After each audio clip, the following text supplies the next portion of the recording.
There are albums that have had limited pressings and albums that have become lost media. But it isn't often that only one copy of an album is pressed with no further copies ever intended to be produced. But this was the case with Jean-Michel Jarre's 1983 album Musique pour Supermarché, or Music for Supermarkets in English. But why? What is the story of this album, and how is it, despite its extremely limited pressing, that we can listen to it now? This is the story of Music for Supermarkets.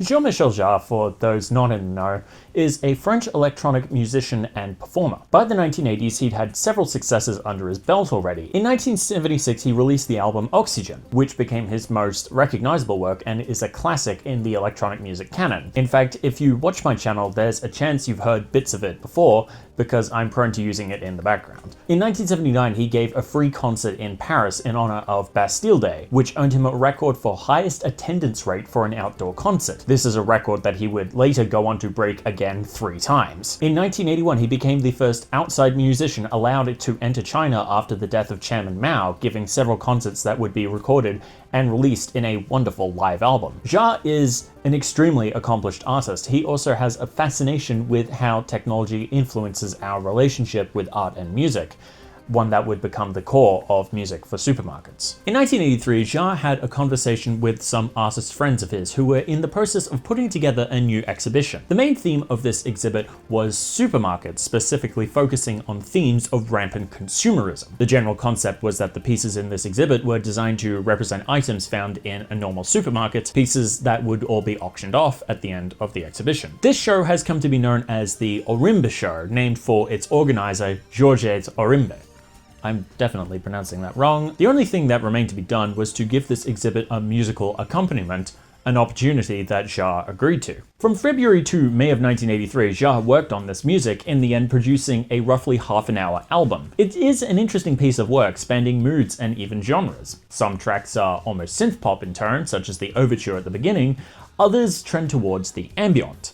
Like many of Jarre's albums, the track titles were variations upon the album title. The first track is labeled Overture, the rest as parts 1 through 7. From the 2nd to the 30th of June 1983, the album was presented at the Orimbe Show, playing as the musical accompaniment. But after this presentation, the album would never see wide distribution. In the process of recording the album, Jarre was inspired by the exhibit.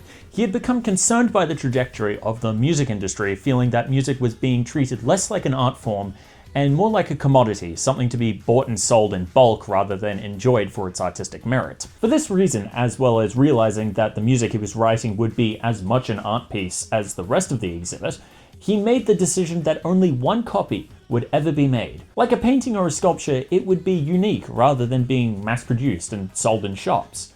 Furthermore, at the end of the exhibition, this sole copy of Music for Supermarkets was to be auctioned off, much like the other exhibits on display, and its proceeds donated to charity. According to Jarre, his record label Disc Dreyfus was initially horrified by this concept, but Jarre had an ally in the founder of the label, Francis Dreyfus. Dreyfus had been the man who had initially given Jarre a chance at success, agreeing to distribute Oxygene after several record companies had passed on it.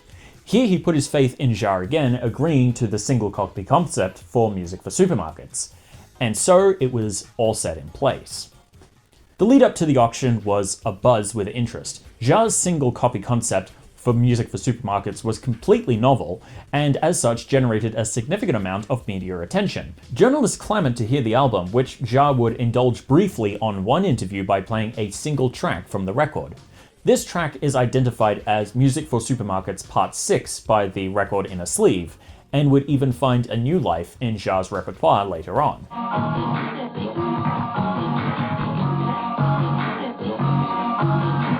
Finally, the day of the auction rolled around, the 6th of July 1983. Before the single copy of Music for Supermarkets was to be sold off, Jarre wanted to reassure its prospective buyers that this vinyl record would be completely unique. To do so, he staged a public burning of the plates used to press the record, confirming the album's unique pressing with a theatrical flourish. Once this had been done, the bidding could begin. Jarre started the bidding at a mere 50 French francs, roughly equivalent to about $8 US, but was sold for a whopping 69,000 francs, or about 11,000 US dollars. With the sole record copy of the album sold into private collection and the master plates destroyed, the album would never see wide distribution. At least not entirely, or not officially. After the auction, the public would be given one chance to hear the album in full. Before the buyer of the album received his winning, Jarre took it to a local radio station where the album would be played in full live over radio, the only public broadcast of the full record besides the Orimba show itself. Before the album was played, Jarre was heard to say "Piratez-moi," in English, "pirate me." Some believe this statement to be meant in humor, but I believe it to be sincere. While the public would never be able to buy the record and listen to it on their hi-fi, they would in some way have it, albeit on a low-fidelity tape recording from an AM radio station. It's an interesting sentiment, one that I believe was done to somewhat underline the anti-consumerist point of the single copy stunt in the first place. The public copies of the album weren't products to be bought and sold, but personal recordings, memories to be cherished. It is in fact in this low-fidelity form that music for supermarkets survives in the public eye. One such tape recording from the radio broadcast was uploaded to YouTube for all to hear worldwide. Indeed, that's how I've listened to it myself, as well as many others. However, tracks from music for supermarkets would find themselves getting a wide release. Part 4 would find itself on Jarre's 1984 album Zoolook under the name Blah Blah Cafe. Part 6, the track that played over the radio a week before the auction, would also find itself on Zoolook under the name Diva, although in this case it was significantly altered and now featured American singer Laurie Anderson. And Part 2 would be released on his 1986 album Rendezvous as the third and final movement of the track Fifth Rendezvous. Furthermore, Part 1 would find itself on Planet Jarre, a 50th anniversary best-of compilation of Jarre's work. There has even been an attempt to re-record the album from scratch. In 2011, members of the Jean-Michel Jarre fan forum Blah Blah Cafe discussed the idea of a cover of the entire album, using the Radio Luxembourg broadcast recordings as a base. One member by the username of Flexible Arts compiled covers of the album's tracks from several artists, creating one whole remake of the entire album. These covers of the tracks from Music for Supermarkets are extremely carefully done, trying to replicate the sounds from the original album as closely as possible. This remake album has appeared on YouTube a couple of times and appears to be the definitive remake of the album. The thread on this project is actually pretty interesting, even including accusations of one of the artists credited on the remake album actually stealing their cover of Part 1, they're listed as Part 2, from another artist. It's well worth a read. Music for Supermarkets fascinates me from an artistic and ideological perspective. If you don't mind, I'm going to break character and talk to you directly. Because simple as this concept might sound, it has a lot of fascinating implications I'd love to dig into, or at least present to you. I have a lot of questions and not a lot of answers. The first thing I would like to mention is that myself and many others believe that Music for Supermarkets could be considered the first Vaporwave album. A stretch? Maybe, but hear me out. Vaporwave as a genre has been long linked with an anti-consumerist mindset, the use of licensed samples that most artists don't make an attempt to hide, and the ironic use of corporate logos being prevalent tropes in the genre and its image. Music for Supermarkets could be argued to be making a similar statement. The album in general marks a distaste for the modern supermarket being consumerism run wild. The cover art, a supermarket trolley full of consumer goods, could be thought to be ironic in the same way that the prevalent use of 80s McDonald's logos in Vaporwave art is. The single copy concept, as stated ad nauseum, is explicitly anti-consumerist. Personally, I believe even the tone of the music plays into this commentary. The fact that Music for Supermarkets doesn't sound even remotely like anything that would actually be played in a supermarket strikes me as very deliberate sarcasm. Now, are all the arguments in favor of this being the first Vaporwave album this thought out? Probably not. It's my opinion that it's considered to be so by some purely for aesthetic reasons. The low-fidelity tape recording from Radio Luxembourg does have a similar vibe to Vaporwave classics like Lisa Frank 420. But there is a discussion to be had there for sure, I reckon. But a couple of other questions sort of bite at the back of my mind when I think about this project. See, the idea behind the concept was that the album was unique, that only one copy would ever be pressed. Yet, tracks from this album would go on to find second lives on Zoolook and Rendezvous, and one would be on Jarre's 50th anniversary best of set. Does this devalue the point of the exercise? Now, to be clear, I don't have a definitive answer on this. I think arguments can be made on both sides of the question. On the one hand, tracks from something that was never meant for mass production found themselves in mass production, being sold in the manner they were not intended to initially. This could be seen as going back a bit on the single copy concept, but perhaps the context in which they are presented being different changes that. Part 6 was altered pretty significantly before it became Diva on Zoolook. It got a spanking new intro, and Laurie Anderson is there now. Part 2 is simply part of a greater whole now, serving as the finale to The Fifth Rendezvous, rather than standing on its own. Does this difference alter the context enough that the integrity of the single copy concept remains intact? Then there's the fact that the world has changed drastically since this album was recorded, which places it in an even more interesting context. I am specifically talking about the internet. We are all now able to listen to music for supermarkets online, albeit in very low fidelity thanks to the people who taped the Radio Luxembourg broadcast.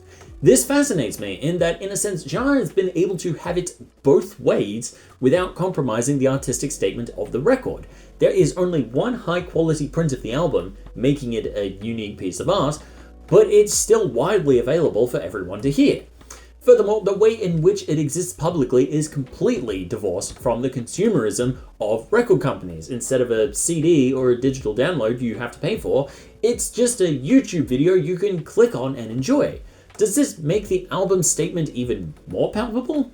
I also have to wonder how Jarre would have handled a project like this in today's age. Would it work? Would only pressing one vinyl copy of an album, then say uploading some low quality MP3s of the album on his website for free, convey the same statement? It also brings to mind physical paintings and things like that. See, most of us are never going to actually see the Mona Lisa or Van Gogh's Starry Night in person, but we all know what they look like through prints or photos of the originals that appear in books or the internet or Doctor Who episodes.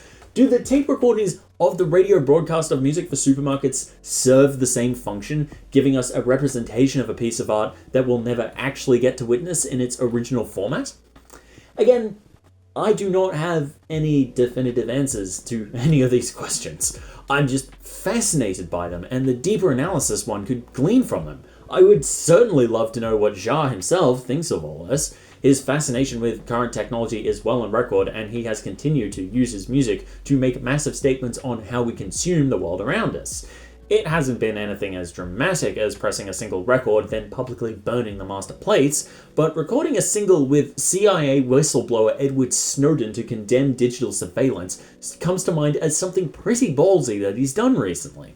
He's also seemed to develop a fascination with virtual reality, one that he's expressed through movement towards VR concerts. I would be delighted to know what he thinks of music for supermarkets in today's context. If he thinks it stands up better or worse now, what he would do differently today, and that sort of thing. I don't really have a way of tying this up.